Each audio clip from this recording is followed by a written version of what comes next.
Hello everyone, welcome to my YouTube channel. तो अगर आप लोग सीपेट जूलॉजी के लिए पीजी एंट्रेंस की तैयारी करें तो आप चाहो तो हमारा टेलीग्राम ग्रुप को भी ज्वाइन कर सकते हैं। लिंक आपको वीडियो के नीचे डिस्क्रिप्शन में मिल जाएगा। वहाँ पे डेली क्विजेस साथ में आप लोग सीपेट रिलेटेड हर एक अपडेट मिल जाएगा। तो एक बार ग्रुप को जरूर चेक कीजिए। तो देखिए, आप लोगों का और गिन गिन के कुछ ही दिन बचा है सीपेट एंट्रेंस के लिए। तो मैं अभी बैक टू बैक आप लोगों के सीपेट जूलॉजी एंट्रेंस के लिए प्रिपरेशन वीडियो बनाऊंगा, इसलिए आप लोग कोई भी वीडियो मत मिस कीजिएगा। और साथ में आप लोगों को एक्स्ट्रा प्रिपरेशन के लिए आप लोगों को चैनल के प्लेलिस्ट में मिल जाएगा सीपेट टारगेट सीपेट जूलॉजी के नाम से। वहाँ पे पूरा मैंने 2020 और 2021 सभी का जूलॉजी का पेपर कंप्लीट कर लिया। साथ में आप लोगों को प्रिपरेशन के लिए भी वीडियोस मिल जाएंगे सीपेट का। और यहाँ पे आई बटन पे उसका लिंक शो हो रहा होगा, वहाँ से चेक कर सकते हैं। तो चलिए अभी शुरू करते हैं बिना टाइम वेस्ट किए। और जल्द से जल्द इसके बाद भी आप लोगों को मैं continuous back to back video upload करूंगा, इसलिए सभी वीडियो को देखिए, ठीक है। और वीडियो पसंद आए तो लाइक शेयर सब्सक्राइब जरूर कीजिएगा। तो देखिए, यहाँ पे पहला क्वेश्चन दिया, which of the following genotype causes client filter syndrome. आप लोगों ने पढ़ा होगा, प्लस 2 में से ही पढ़ते आए होंगे। क्लाइंट फिल्टर सिंड्रोम किस में होता है? ये होता है मेल में होता है। और एक होता है टर्नर सिंड्रोम जो कि होता है फीमेल बॉडी में, ठीक है। यहाँ पे मेल में क्या होता है ना, ये सेकेंडरी सेक्सुअल कैरेक्टर किसके शो करते हैं? फीमेल के, ठीक है, फीमेल के। ये क्लाइंट फिल्टर सिंड्रोम यानी क्लाइंट फिल्टर सिंड्रोम मेल में होता है। मेल क्या शो करता है? Secondary sexual character of female. उसी तरह टर्नर सिंड्रोम में क्या देखा जाता है? ये होता है आप लोगों का फीमेल में, जो कि शो करते हैं secondary sexual character of male, ठीक है। तो यहाँ पे पूछा गया क्वेश्चन में, क्लाइनफिल्टर आप लोगों को क्लियर हो गया। क्लाइनफिल्टर सिंड्रोम किसके वजह से होता है? एक्स डबल वाई की वजह से, एक्स ओ के वजह से, ओ यानी एक्स जीरो एक वाला मिसिंग होता है, या फिर एक्स एक्स वाई के वजह से, या फिर दो एक्स के वजह से। तो राइट आंसर है दो एक्स तो होते हैं, उसके साथ एक वाई भी जुड़ जाता है, ठीक है, मतलब एक एक्स्ट्रा आ जाता है। उसके बाद which of the following was probably absent at the time of origin of life. तो देखिए, मैं ये चीज़ बता दूँ, क्लियर कर दूँ कि मैं जो भी क्वेश्चन का आंसर भी बता रहा हूँ उसके लिए मैंने चेक भी नहीं किया है, क्रॉस चेक नहीं किया। तो अगर आप लोगों को कहीं पे डाउट हो रहा है तो आप लोग उसको फिर से सर्च कर लेना, ठीक है। तो यहाँ पे देखिए, कौन सा at the time of origin of life के जब ओरिजिन हो रहा था तब कौन सा इनमें से एब्सेंट था? ऑक्सीजन, हाइड्रोजन, मीथेन और कार्बन डाइऑक्साइड। देखिए, ऑक्सीजन आप लोगों का एब्सेंट था, क्योंकि शुरुआती टाइम में आप लोगों का हाइड्रोजन था, आप लोगों का मीथेन CH4 था, उसके साथ CO2 था। उस तरह का एनवायरमेंट, अगर आप लोगों ने इवोल्यूशन चैप्टर पढ़ा होगा, ये चीज़ आप लोगों को क्लियर होगा। उसके बाद देखिए next question, which of the following is not a responsible not a possible explanation of the rapid rate of evolution of big big shape in Darwin fishes. तो इनमें से कौन सा वाला नॉट ए पॉसिबल एक्सप्लेनेशन, इनमें से कौन सा पॉसिबल एक्सप्लेनेशन नहीं है? स्ट्रॉन्ग सिलेक्शन प्रेशर, ये तथा small population size, high mutation rate, ये वाला नहीं है, ठीक है। मतलब ये वाला हम राइट आंसर। उसके बाद देख लेते हैं high immigration and immigration rate, ये भी था। तो ये सभी के कारण के उसके बाद हमें क्या देखने को मिला? Rapid rate of evolution of big big Darwin features जो वर्ड है उसमें ये इवोल्यूशन देखने को मिला। और वो भी किस वजह से? अडेप्टिव अडेप्टिव रेडिएशन की वजह से, ठीक है। लेकिन ये कोई एक रीजन नहीं था, हाई म्यूटेशन रेट की वजह से उसका बीक में इवोल्यूशन हुआ नहीं। उसके बाद देखिए, which of the following animals is primary and ectotherm. Ectotherm आप लोग जानते होंगे, कोल्ड ब्लडेड एनिमल होते हैं, कोल्ड ब्लडेड एनिमल। और इनमें कौन कौन आएंगे? फिशेस आएंगे, एम्फीबियंस आएंगे, रेप्टाइल्स आएंगे, और कुछ लोअर इन्वर्टिब्रेट्स आएंगे, ठीक है। लोअर इन्वर्टिब्रेट बोल रहा हूँ, लोअर वर्टिब्रेट्स आएंगे, ठीक है। तो ये सब आएंगे किसमें? कोल्ड ब्लडेड एनिमल या फिर एक्टोथर्म। और एक होता है एंडोथर्म, एंडोथर्म को वार्म ब्लडेड एनिमल्स जिसमें मैमल्स आते हैं। इसका मतलब ये होता है एक्टोथर्म, मतलब ये डिपेंड करते हैं एक्सटर्नल टेम्परेचर के ऊपर, एक्सटर्नल टेम्परेचर के ऊपर। और जो वार्म ब्लडेड एनिमल होते हैं वो अपना बॉडी का टेम्परेचर खुद से रेगुलेट करते हैं, यानी कि वो खुद के बॉडी के टेम्परेचर को जनरेट करते हैं ताकि बॉडी का टेम्परेचर को वो रेगुलेट कर पाए। सो इनमें से एक्टोथर्म कौन है? हॉक है, लिजर्ड है, एलिफेंट है, श्रीव है। तो मैंने अभी बताया आप लोगों को, फिशेस, एम्फीबियंस एंड रेप्टाइल और कुछ लोअर वर्टिब्रेट्स। और यहाँ पे हमारा रेप्टाइल कौन है? लिजार्ड। उसके बाद चलते हैं next question, which of the following technique was used by Meselson and Stahl to separate DNA labelled with 15 यानी ये हेवी आइसोटोप है, N15 फ्रॉम N14। तो आप लोगों को मालूम होगा मेसलसन एंड स्टाल ने कौन सा एक्सपेरिमेंट किया था? Semi semi conservative mode of semi conservative mode of DNA replication को उन्होंने एक्सपेरिमेंटली प्रूव किया था, ठीक है। तो यहाँ पे उन्होंने क्या किया था? ये जो N15 है ना, नाइट्रोजन 15 जो हैवी आइसोटोप को उन्होंने यूज किया था ताकि ट्रेस कर पाए, टू ट्रेस द पाथ, ठीक है, कि डीएनए आप लोगों का सेमी कंजर्वेटिव मोड होता है। तो यहाँ पे क्वेश्चन पूछा, technique was used by which of the following technique, कौन सा टेक्निक को उन्होंने यूज किया था? आयन एक्सचेंज क्रोमेटोग्राफी, मोलिकुलर सी फिल्ट्रेशन क्रोमेटोग्राफी, अगर जेल इलेक्ट्रोफोरेसिस, या फिर CaCl यानी caesium chloride density gradient concentration. बहुत ईजी है, उन्होंने सेसियम क्लोराइड का यूज किया था जब उन्होंने कल्चर किया था बैक्टीरिया को, इकोलाई को बैक्टीरिया को कल्चर किया था हेवी आइसोटोप में। उसके बाद उन्होंने सेंट्रीफ्यूगेशन के लिए जो ये रहा मान लीजिए टेस्ट ट्यूब, उन्होंने जो ग्रेडियंट यूज किया था डेंसिटी वो था सेसियम क्लोराइड, इसमें डालकर उन्होंने मतलब इकोलाई को डालकर सेंट्रीफ्यूज किया था। उसके बाद चलते हैं next, which of the following molecule is most abundant in living system. Living system में इनमें से कौन सा मॉलिक्यूल अबंडेंट है? वाटर है, सेलुलोज है, प्रोटीन है, स्टार्च है। इसका वो आंसर है वाटर। अगर आप लोग सोच रहे हो एनिमल मतलब प्लांट के लिए रूबिस्को होगा तो वो भी गलत हो। अगर आप लोग सोच रहे हो एनिमल के लिए कोलाजन फाइबर प्रोटीन होगा तो भी गलत हो। तो यहाँ पे ना प्रोटीन होगा, ना सेलुलोज होगा, ना स्टार्च होगा, वाटर होगा, क्योंकि ये लिविंग सिस्टम का बोला गया है। उसके बाद चलते हैं next question, which system is active under stress. इनमें से कौन सा सिस्टम स्ट्रेस के टाइम में एक्टिव रहता है? Sympathetic nervous system, somatic nervous system, parasympathetic nervous system या फिर complete autonomic nervous system. Right answer है सिंपैथेटिक नर्वस सिस्टम आप लोगों का स्ट्रेस के टाइम में बहुत ही एक्टिव रहता है। उसके बाद which is the first national park established in India. India में सबसे पहला नेशनल पार्क कौन था?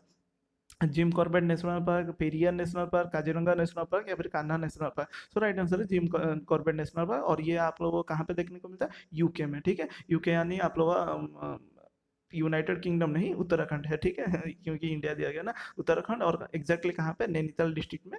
नैनीताल नैनीताल डिस्ट्रिक्ट में, उत्तराखंड का नैनीताल डिस्ट्रिक्ट में।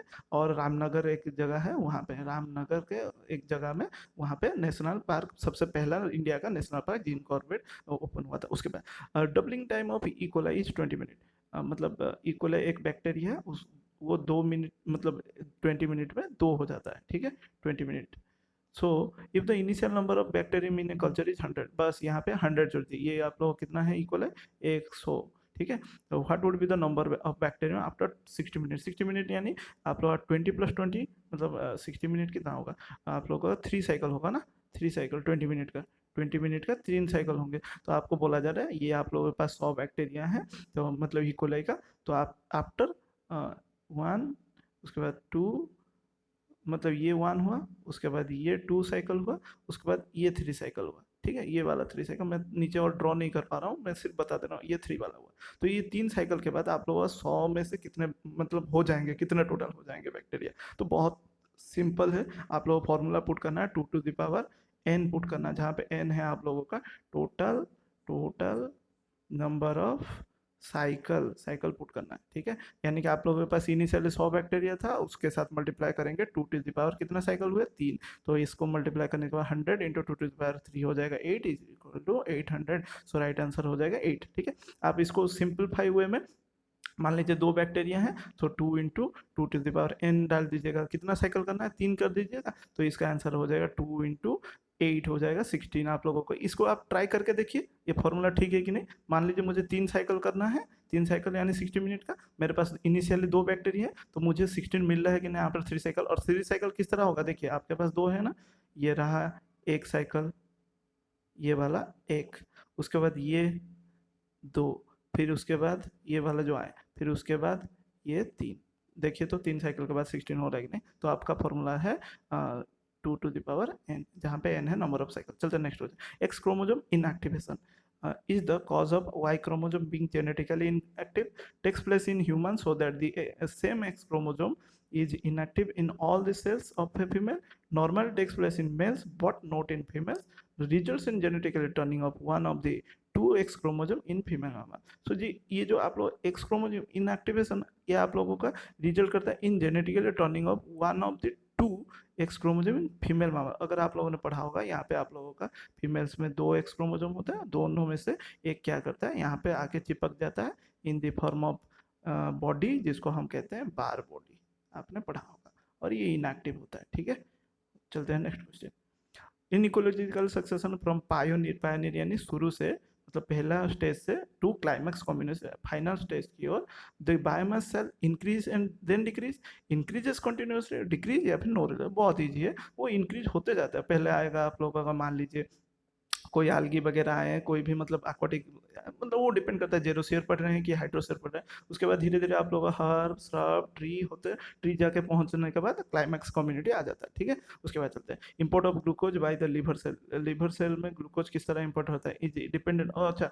इंपोर्ट ऑफ ग्लूकोज का जो इंपोर्ट होना लिवर सेल में वो किसके ऊपर डिपेंड है? Is dependent on hydrolysis of ATP, ATP के हाइड्रोलिसिस के ऊपर, या फिर इज फैसिलिटेटेड बाय GLUT2, या फिर occurs through out the phospholipid bilayer, या फिर requires expression of GLUT1 on the plasma में। सो इसका राइट आंसर है ये फैसिलिटेट बाय होता है, मतलब ये जो इंपोर्ट होता है इसको फैसिलिटेट कौन करता है, इजी कौन करता है, रिलायंस कौन करता है, ग्लूड टू। ठीक है, उसके बाद चलते हैं नेक्स्ट क्वेश्चन।